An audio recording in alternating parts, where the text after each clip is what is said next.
Fireside Tailes for Wolfgang, episode 45. Greetings and salutations. I'm Hunter Ackerman, here to read some classic literature for you. This story was published in 1842. This is an Edgar Allan Poe classic.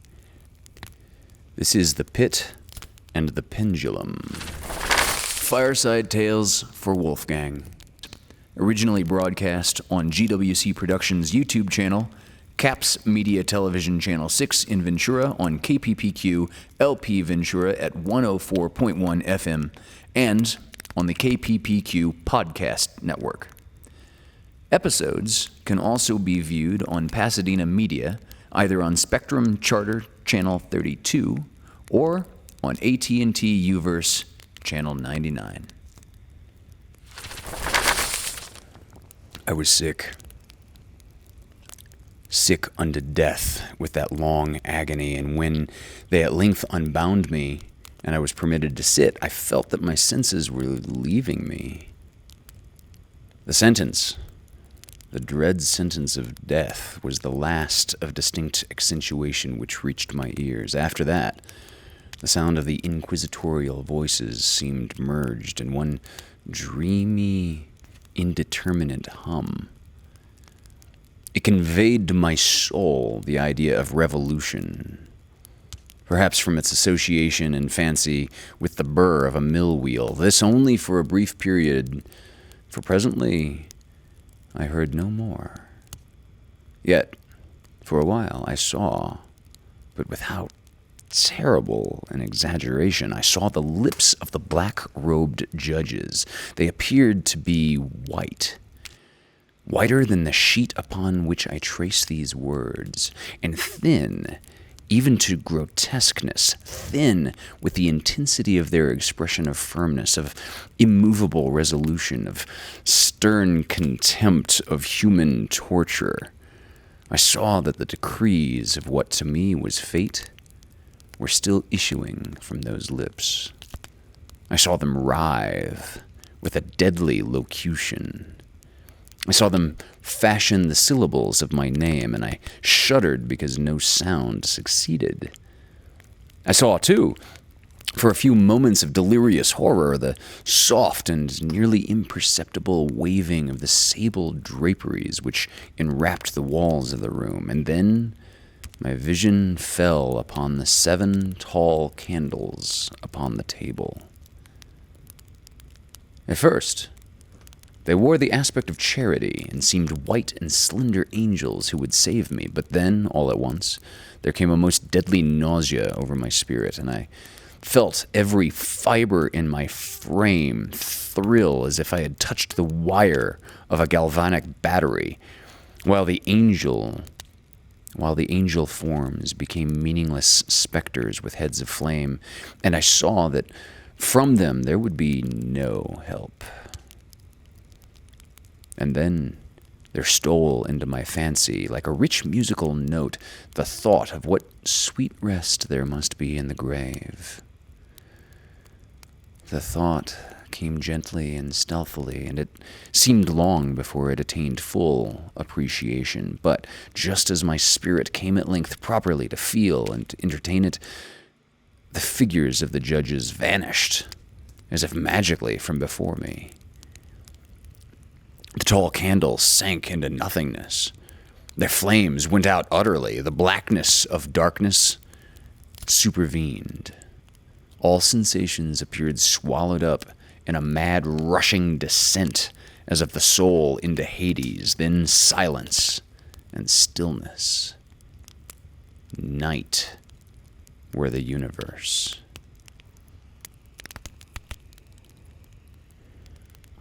I had swooned, but still will not say that all of consciousness was lost. What of it there remained I will not attempt to define or even to describe, yet all was not lost.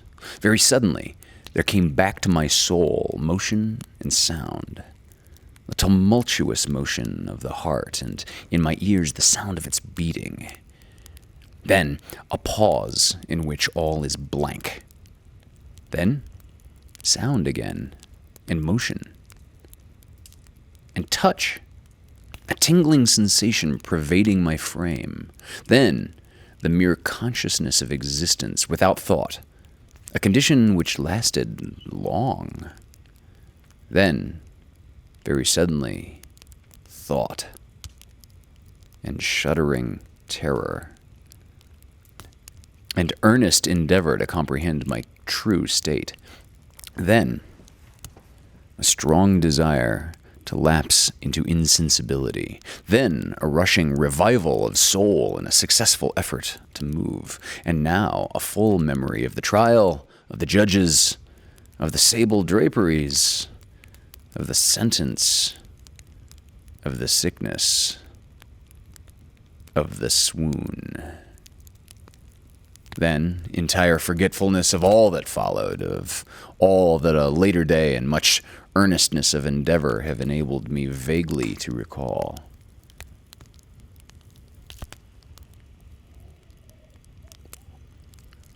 So far, I had not opened my eyes.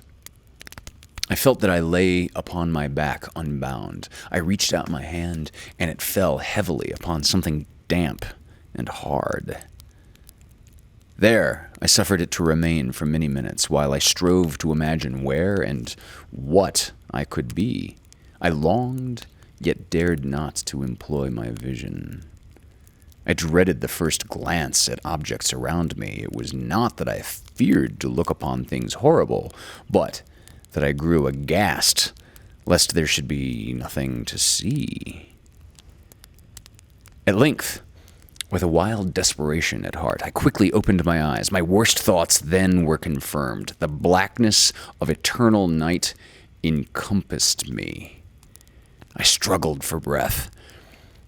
The intensity of the darkness seemed to oppress and stifle me. The atmosphere was intolerably close. I still lay quietly and made effort to exercise my reason. I brought to mind the inquisitorial proceedings and attempted from that point to deduce my real condition. The sentence had passed, and it appeared to me that a very long interval of time had since elapsed. Yet not for a moment did I suppose myself actually dead. Such a supposition, notwithstanding what we read in fiction, is altogether inconsistent with real existence. But where and in what state was I? The condemned to death, I knew, perished usually at the autos da fe. This is the burning of a heretic by the Spanish Inquisition, just footnote. This is widely known in 1843. The condemned to death, I knew, perished usually at the autos da fe, and one of these had been held on the very night of the day of my trial.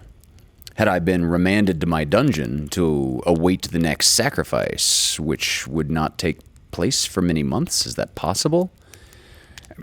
This, I at once saw, could not be. Victims had been an immediate demand. Moreover, my dungeon, as well as the condemned cells at Toledo, had stone floors, and light was not altogether excluded.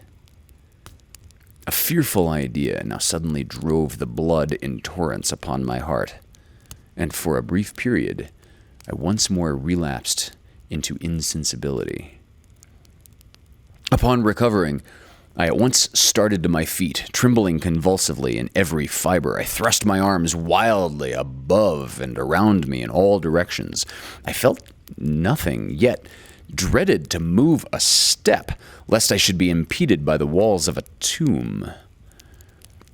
Perspiration burst from every pore and stood in cold, big beads upon my forehead.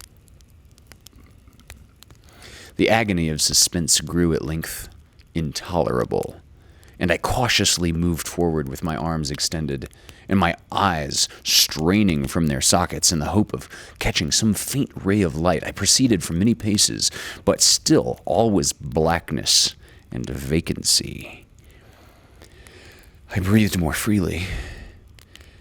It seemed evident that mine was not, at least, the most hideous of fates. And now, as I still continued to step cautiously onward, there came thronging upon my recollection 1,000 vague rumors of the horrors of Toledo. Of the dungeons there had been strange things narrated. Fables, I had always deemed them, but yet strange and too ghastly to repeat save in a whisper. Was I left to perish of starvation in this subterranean world of darkness? Or what fate, perhaps even more fearful, awaited me? That the result would be death, and a death of more than customary bitterness, I knew too well the character of my judges to doubt. The mode and the hour were all that occupied or distracted me. My outstretched hands at length encountered some solid obstruction. It was a wall, seemingly of stone masonry, very smooth, slimy, and cold. I followed it up, stepping with all the careful distrust with which certain antique narratives had inspired me. This process, however, afforded me no means of ascertaining the dimensions of my dungeon, as I might make its circuit and return to the point whence I set out without being aware of the fact. So perfectly uniform seemed the wall. I therefore sought the knife which had been in my pocket when led into the inquisitorial chamber, but it was gone. My clothes had been exchanged for a wrapper of coarse serge. I had thought of forcing the blade in some minute crevice of the masonry so as to identify my point of departure. The difficulty, nevertheless, was but trivial, although, in the disorder of my fancy, it seemed at first insuperable. I tore a part of the hem from the robe and placed the fragment at full length and at right angles to the wall. In groping my way around the prison, I could not fail to encounter this rag upon completing the circuit. So, at least I thought. But I had not counted upon the extent of the dungeon or upon my own weakness. The ground was moist and slippery. I staggered onward for some time when I stumbled and fell. My excessive fatigue induced me to remain prostrate, and sleep soon overtook me as I lay. Upon awakening and stretching forth an arm, I found beside me a loaf and a pitcher with water. I was too much exhausted to reflect upon this circumstance, but ate and drank with avidity.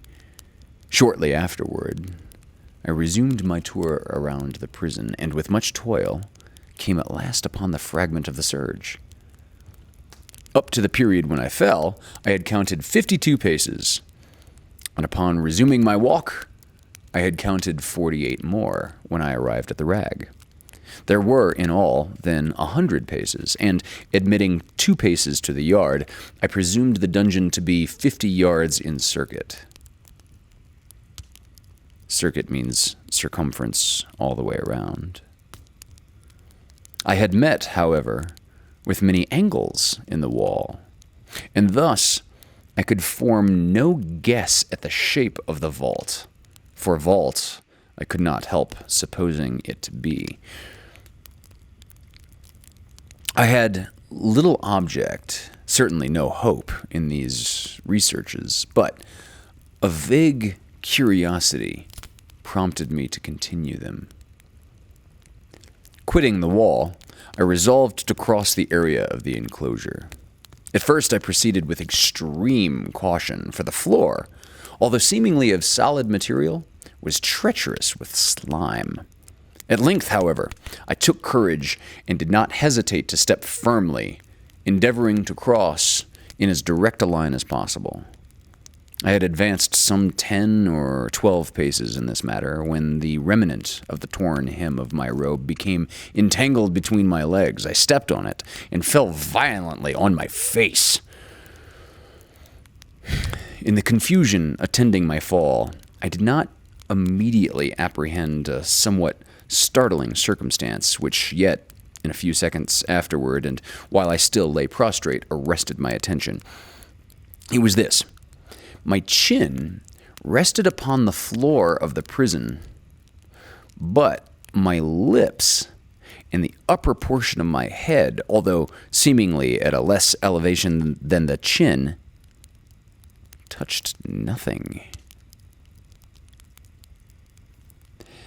At the same time, my forehead seemed bathed in a clammy vapor, and the peculiar smell of decayed fungus arose to my nostrils. I put forward my arm and shuddered to find that I had fallen at the very brink of a circular pit, whose extent, of course, I had no means of ascertaining at the moment. Groping about the masonry just below the margin, I succeeded in dislodging a small fragment and let it fall into the abyss. For many seconds, I hearkened to its reverberations as it dashed against the sides of the chasm in its descent. At length, there was a sullen plunge into water, succeeded by loud echoes. At the same moment, there came a sound resembling the quick opening and as rapid a closing of a door overhead, while a faint gleam of light flashed suddenly through the room, and as suddenly faded away. I clearly saw the doom which had been prepared for me, and congratulated myself upon the timely accident by which I had escaped. Another step before my fall, and the world had seen me no more.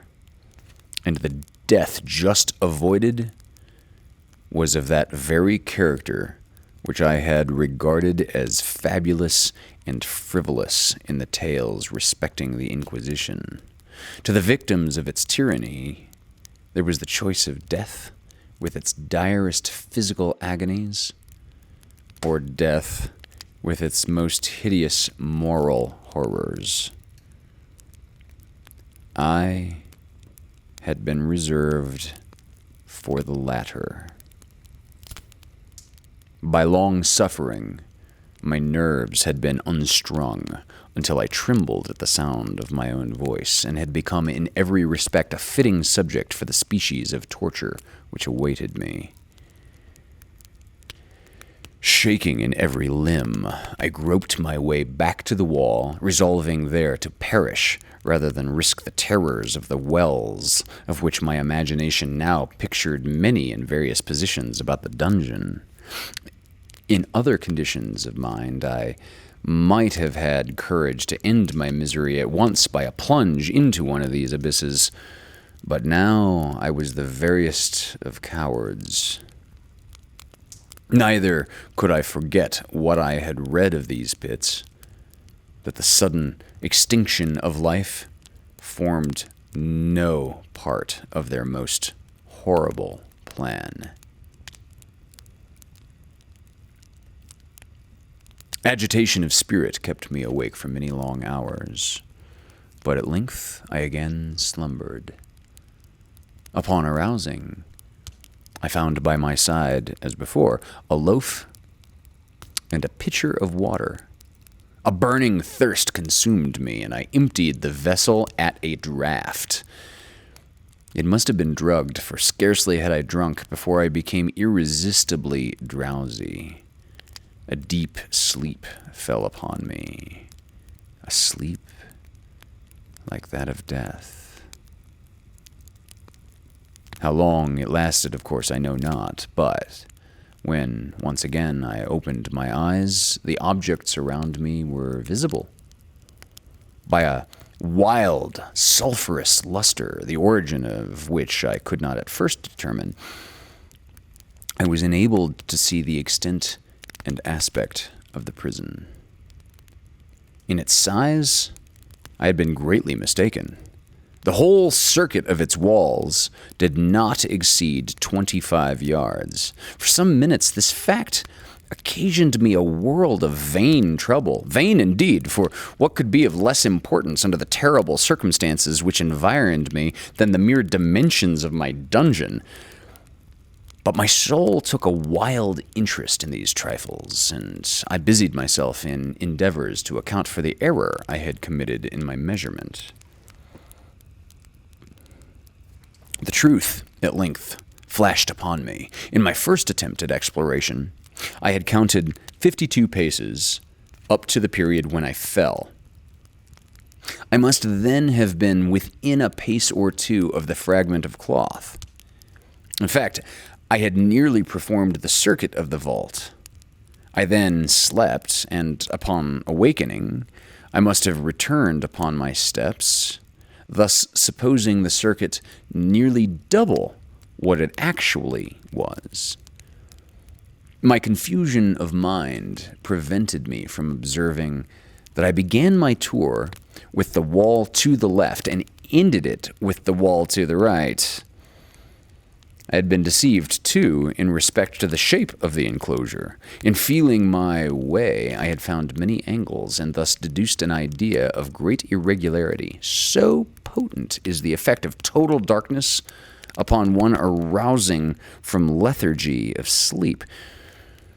The angles were simply those of a few slight depressions or niches at odd intervals. The general shape of the prison was square. What I had taken for masonry seemed now to be iron, or some other metal, in huge plates whose sutures or joints occasioned the depression. The entire surface of this metallic enclosure was rudely daubed in all the hideous and repulsive devices to which the charnel superstition of the monks had given rise. The figures of fiends and aspects of menace with skeleton forms and other more really fearful images overspread and disfigured the walls. I observed that the outlines of these monstrosities were sufficiently distinct, but that the colors seemed faded and blurred as from the effects of a damp atmosphere. I now noticed the floor, too, which was of stone. In the center yawned the circular pit from whose jaws I had escaped, but it was the only one in the dungeon.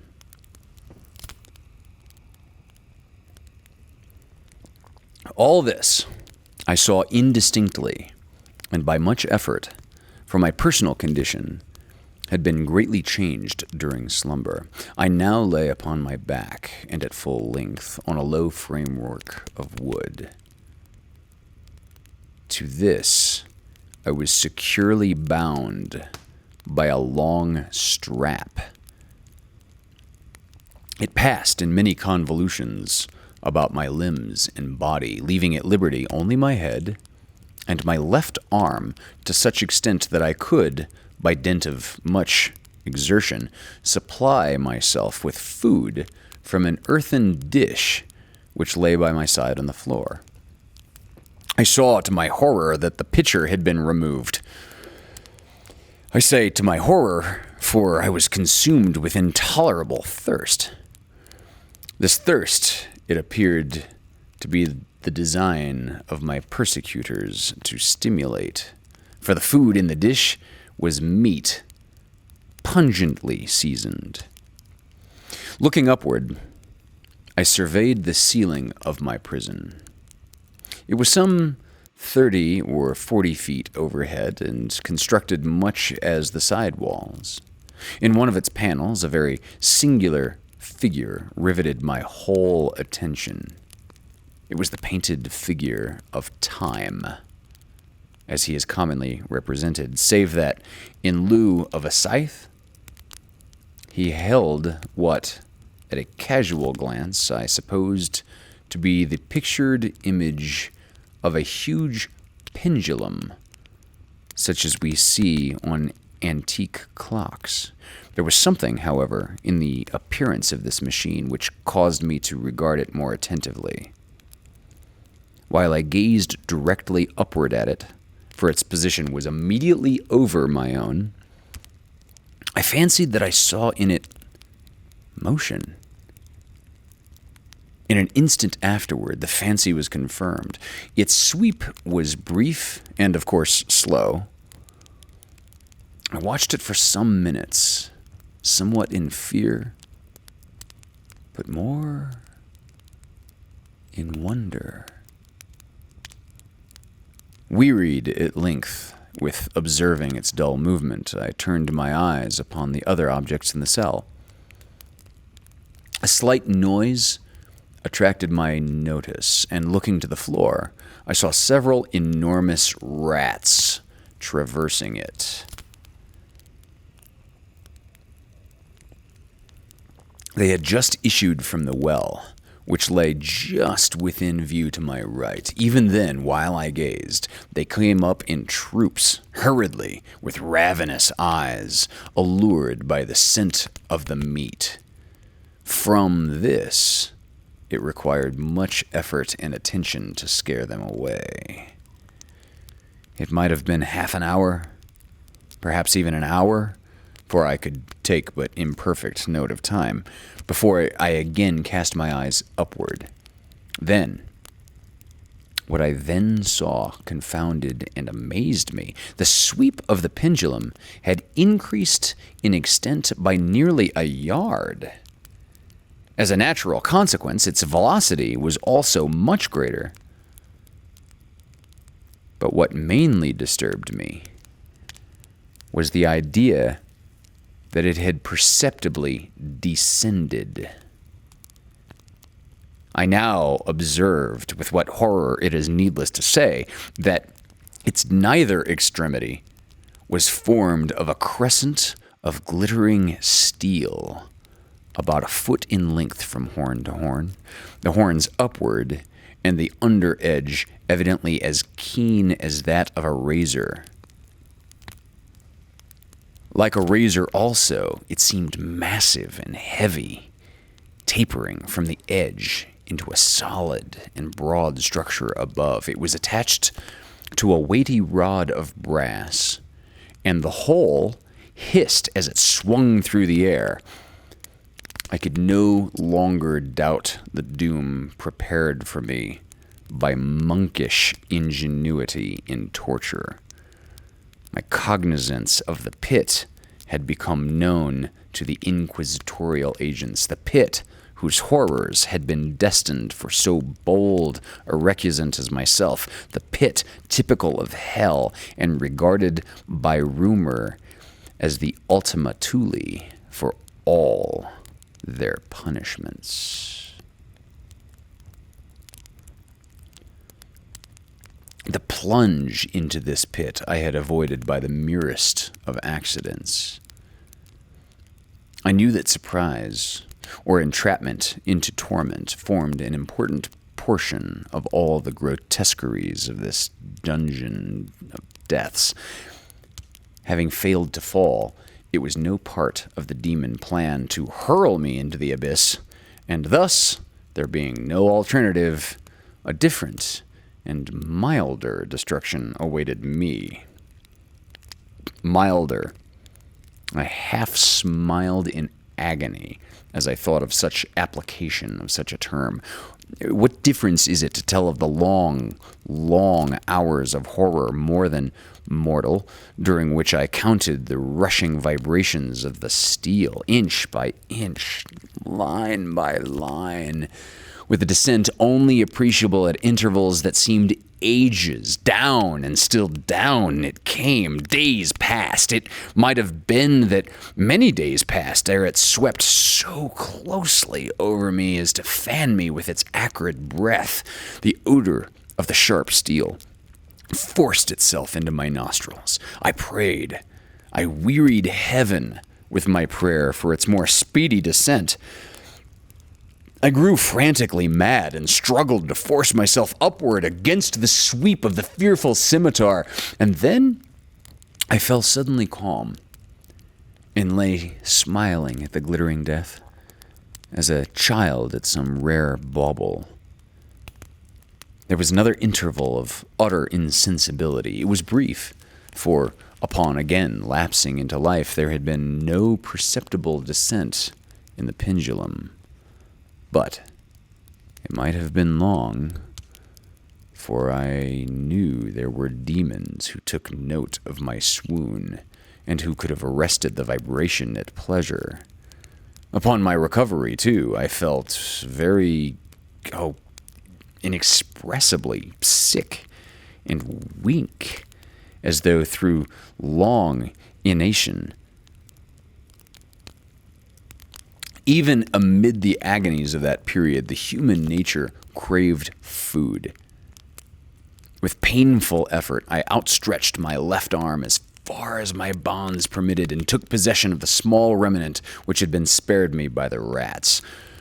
As I put a portion of it within my lips, there rushed to my mind a half-formed thought of joy, of hope. Yet, what business had I with hope? It was, as I say, a half-formed thought. Man has many such, which are never completed. I felt that it was of joy, of hope, but felt also that it had perished in its formation. In vain I struggled to perfect, to regain it. Long suffering had nearly annihilated all my ordinary powers of mind. I was an imbecile, an idiot. The vibration of the pendulum was at right angles to my length. I saw that the crescent was designed to cross the region of the heart. It would fray the serge of my robe. It would return and repeat its operations again and again.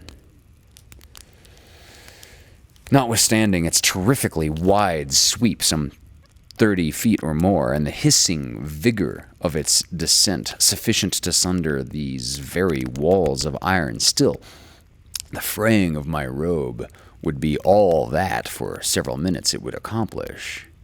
And at this thought I paused. I dared not go further than this reflection.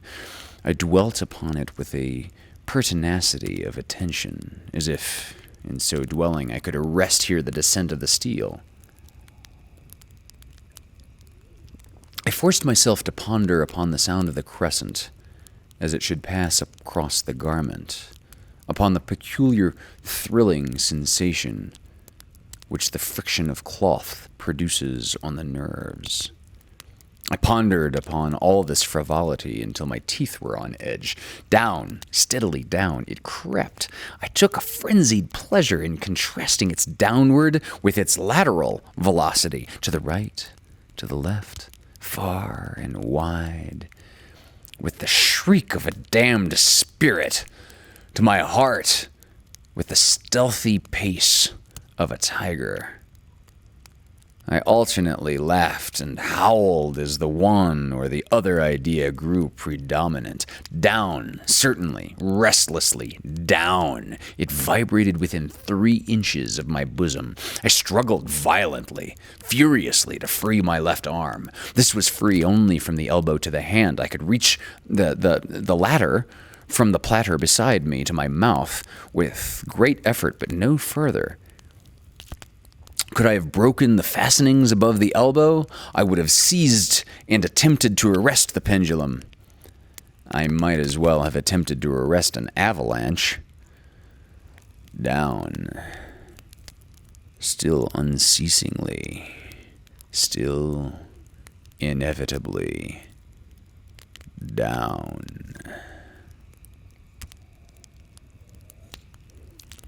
I gasped and struggled at each vibration. I shrunk convulsively at its every sweep. My eyes followed its outward or upward whirls with eagerness of the most unmeaning despair. They closed themselves spasmodically at the descent, although death would have been a relief. Oh, how unspeakable.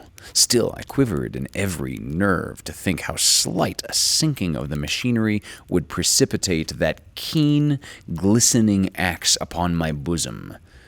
It was hope that prompted the nerve to quiver, the frame to shrink. It was hope, the hope that triumphs on the rack, that whispers to the death, condemned even in the dungeons of the Inquisition. I saw that some 10 or 12 vibrations would bring the steel in actual contact with my robe. And with this observation, there suddenly came over my spirit all of the keen, collected calmness of despair. For the first time during many hours, or perhaps days, I thought. It now occurred to me that the bond which enveloped me was unique. I was tied by no separate cord. The first stroke of the razor-like crescent athwart any portion of the band would so detach it that it may be unwound from my person by means of my left hand. But how fearful in that case, the proximity of the steel, the result of the slightest struggle, how deadly. Was it likely, moreover, that the minions of the torturer had not foreseen and provided for this possibility? Was it probable that the bondage crossed my bosom in the track of the pendulum? Dreading to find my faint and, as it seemed, my last hope frustrated, I so far elevated my head as to obtain a distinct view of my breast. The bond enveloped my limbs and body close in all directions, save in the path of the destroying crescent. Scarcely had I dropped my head back into its original position when there flashed upon my mind what I cannot better describe than as the unformed half of that idea of deliverance to which I have previously alluded, and of which a small part only floated indeterminately through my brain when I raised food to my burning lips. The whole thought was now present, feeble, scarcely sane, scarcely definite, but still entire. I proceeded at once, with the nervous energy of despair, to attempt its execution. For many hours, the immediate vicinity of the low framework upon which I lay had been literally swarming with rats. They were wild, bold, ravenous, their red eyes glaring upon me as if they waited but for motionlessness on my part to make me their prey. To what food, I thought, have they been accustomed in the well? They had devoured, in spite of all my efforts to prevent them, all but a small remnant of the contents of the dish. I had fallen into an habitual seesaw, or wave of the hand about the platter, and at length the unconscious uniformity of the movement deprived it of the effect. In their voracity, the vermin frequently fastened their sharp fangs in my fingers. With the particles of the oily and spicy viand which now remained, I thoroughly rubbed the bondage wherever I could reach it. Then, raising my hand from the floor, I lay breathlessly still. At first, the ravenous animals were startled and terrified at the change, at the cessation of movement. They shrank alarmedly back. Many sought the well. But this was only for a moment. I had not counted in vain upon their veracity. Observing that I remained without motion, one or two of the boldest leapt upon the framework and smelled at the bonds. This seemed the signal for a general rush. Forth from the well they hurried in fresh troops. They clung to the wood. They overran it. They leapt in hundreds upon my person. The measured movement of the pendulum disturbed them not at all. Avoiding its strokes, they busied themselves with the anointed bondage. They pressed. They swarmed upon me in ever-accumulating heaps. They writhed upon my throat. Their cold lips sought my own. I was half stifled by their thronging pressure. Disgust, for which the world has no name, swelled my bosom and chilled with a heavy clamminess in my heart. Yet 1 minute, and I felt that the struggle would be over. Plainly, I perceived the loosening of the straps which held me. I knew that I knew that in more than one place it must already be severed. With a more than human resolution, I lay still. Nor had I erred in my calculations, nor had I endured in vain. I at length felt that I was free. The bonds hung in ribbons from my body, but the stroke of the pendulum already pressed upon my bosom. It had divided the serge of the robe. It had cut through the linen beneath. Twice again it swung, and a sharp sense of pain shot through every nerve. But the moment of escape had arrived. At a wave of my hand, my deliverers hurried tumultuously away. With a steady movement, cautious, sidelong, shrinking, and slow, I slid from the embrace of the bandage and beyond the reach of the scimitar. For the moment, at least, I was free. Free! And in the grasp of the Inquisition. I had scarcely stepped from my wooden bed of horror upon the stone floor of the prison when the motion of the hellish machine ceased, and I beheld it drawn up by some invisible force through the ceiling. This was a lesson which I took desperately to heart. My every motion was undoubtedly watched. Free. I had but escaped death in one form of agony, to be delivered unto one worse than death in some other. With that thought, I rolled my eyes nervously around on the barriers of iron that hemmed me in. Something unusual, some change which, at first, I could not appreciate distinctly, it was obvious, had taken place in the cell. For many minutes of a dreamy and trembling abstraction, I busied myself in vain, unconnected conjecture.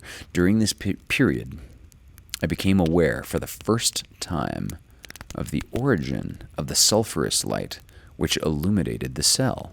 It proceeded from a fissure about half an inch in width, extending entirely around the prison at the base of the walls, which thus appeared and were completely separated from the floor. I endeavored, but of course in vain, to look through the aperture. As I rose from the attempt, the mystery of the alteration in the chamber broke at once upon my understanding.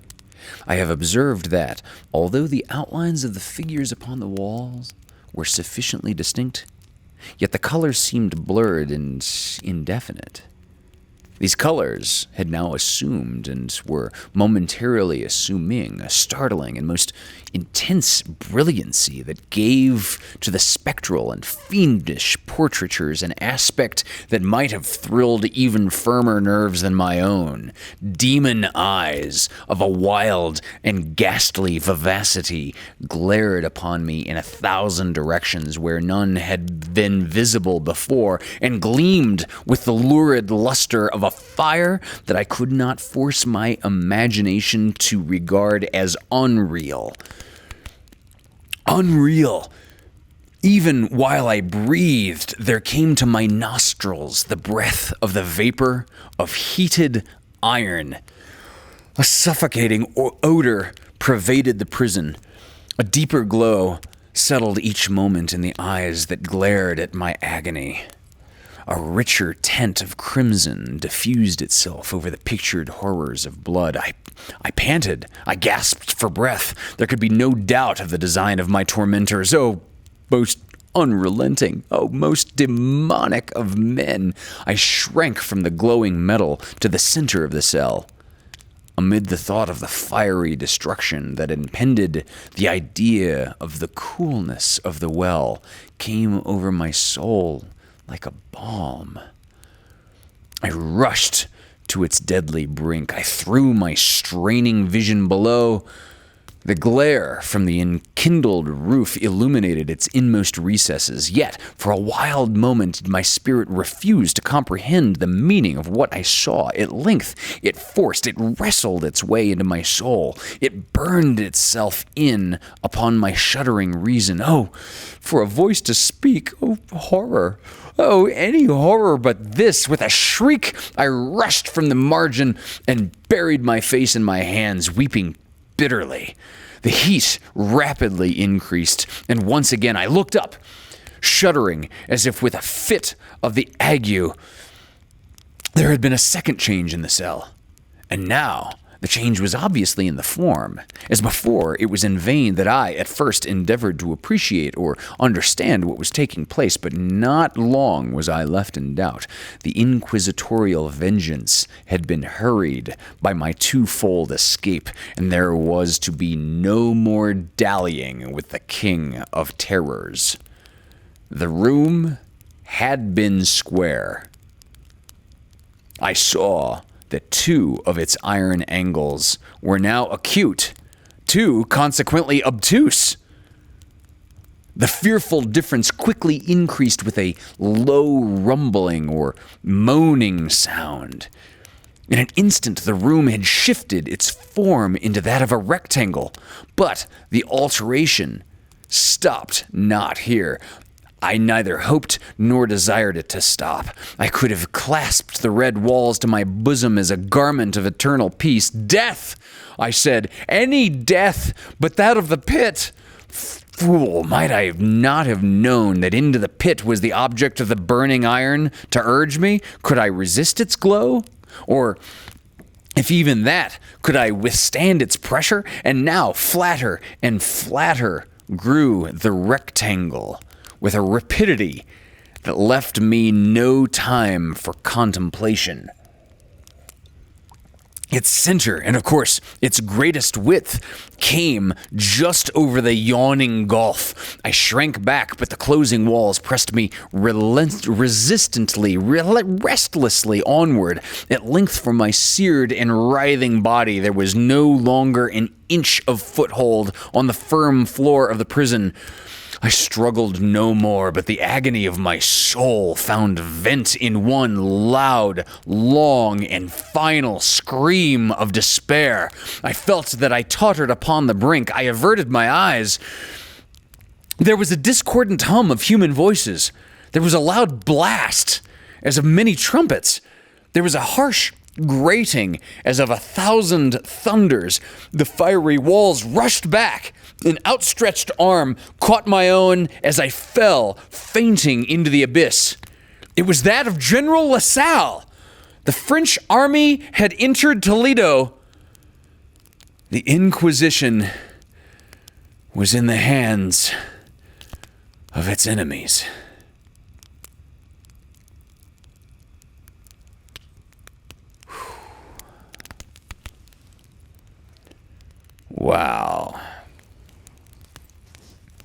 intense. Notice the similarity between the James Bond motif of a bad guy leaving him on his own to die of some needlessly Rube Goldberg, unnecessarily complex machine. What, do you expect me to talk? No, Mr. Bond, I expect you to die. Right. I don't know of that being in literature before this story either. So, wow, Poe. Good show, old bean. Good show. There was a word in tonight's story that had the same etymology as interlocutor. It was it locutus? It was locutus? No? Ah, well. Not going to belabor the... locution! Okay, I just found the word. Locution was the word. He's talking about his Inquisition judges.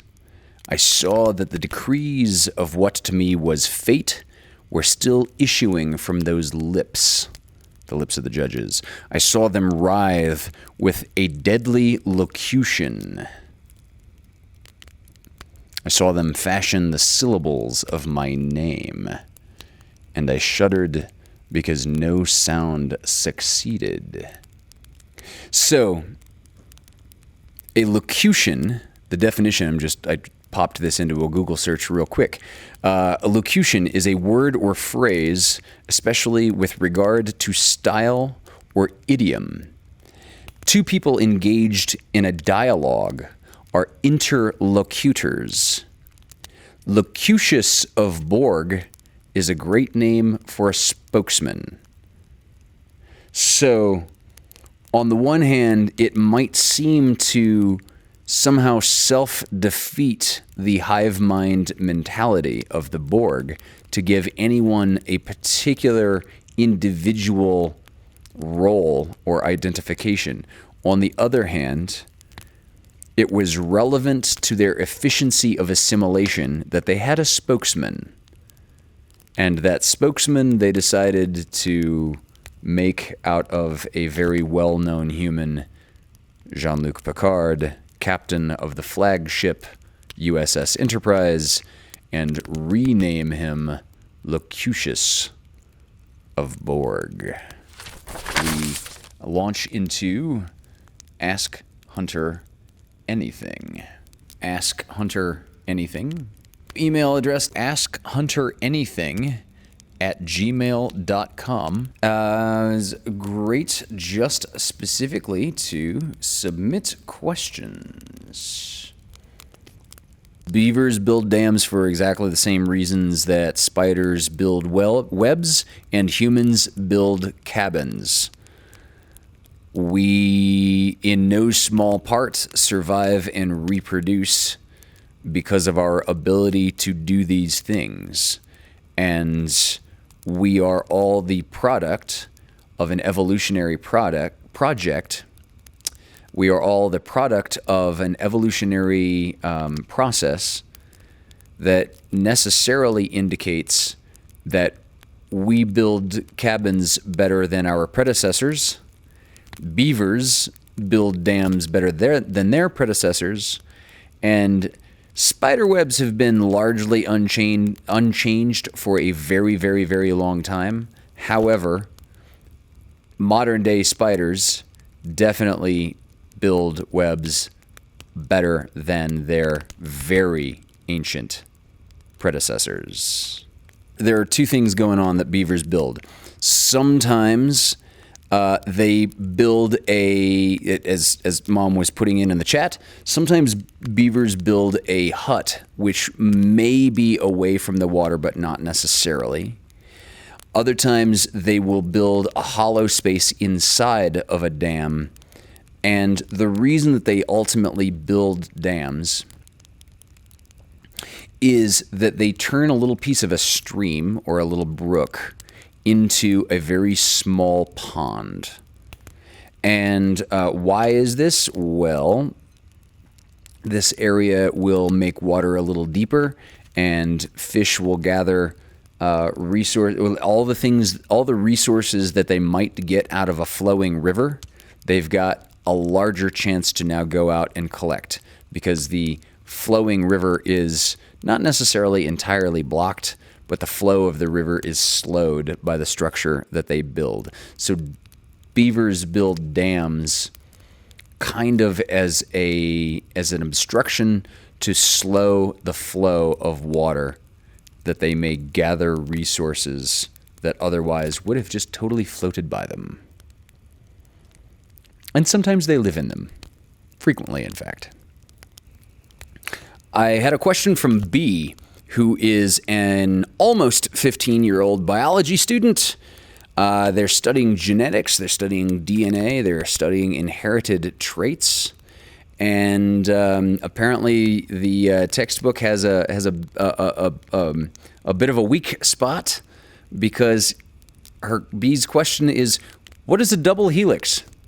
So obviously this is relevant to her question because DNA tends to, let's say, store itself in the lowest energy configuration that it is possible of taking. And that is of a double spiral, double helix, to call it another term.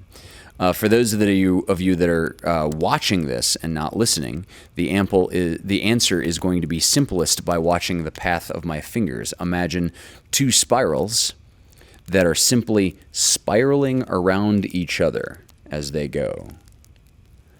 For those of you who are not visually watching but are listening to the audio feed of this, imagine taking a metal spring and pulling it in both ends so that you separate the string, so that you give some space between the metal and that it still makes a spiral. All right? Do that twice. Like stretch out two different springs that are coiled in the same direction. That's an important point. Stretch out two different springs so that there's now space between the metal, and fit those two together so that the two make one cylinder together. So like the metal of one spring goes in the gaps of the other spring, and the two wind around each other simultaneously. That is a double helix.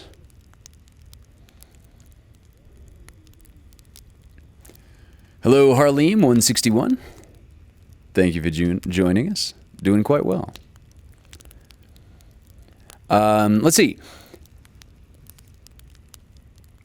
Bay Zephyrina Bagshaw, my 7-year-old goddaughter, asked, "What is a hinge?"